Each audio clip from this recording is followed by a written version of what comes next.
prosecutors drop remaining charges against officers in Freddie Gray case. Baltimore prosecutors dropped the remaining charges Wednesday against 3 Baltimore officers in the death of Freddie Gray, but stood by the medical examiner's ruling that his death was a homicide. "We do not believe that Freddie Gray killed himself," State Attorney Marilyn Mosby said at a news conference in Gray's neighborhood in West Baltimore.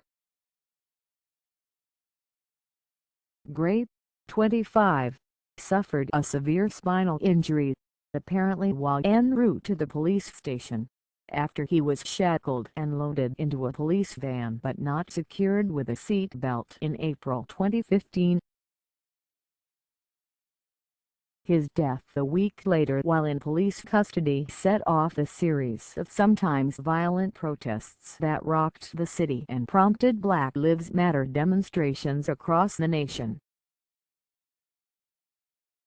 Mosby said the state dropped the charges because it was highly probable the remaining defendants would waive their right to trial by jury and that the judge involved in the case would acquit the officers.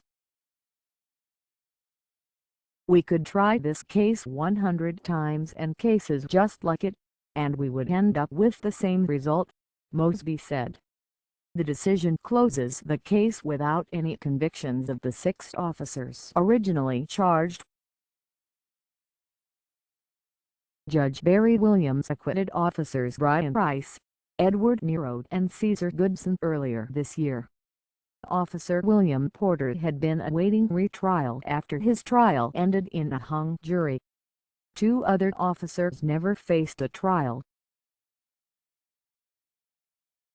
Mosby said some members of the Baltimore Police Department attempted to undermine the state's case.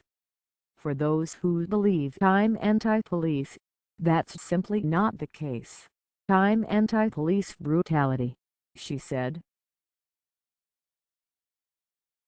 Mosby took no questions citing a pending lawsuit the officers filed against her but said she was proud of her team of prosecutors and how they handled the uphill battle of trying the cases.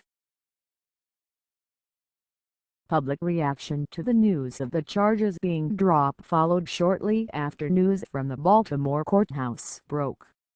"I'm not disappointed.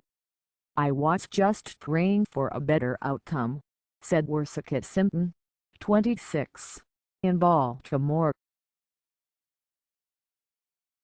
Michelle Dickens, 55, comforted Gray's mother, the distraught Gloria Darden, who was surrounded by friends and neighbors in a show of support after Mosby spoke. "We have never had a state's attorney come out to the public and speak her heart," Dickens said. Miller reported from McLean, VA.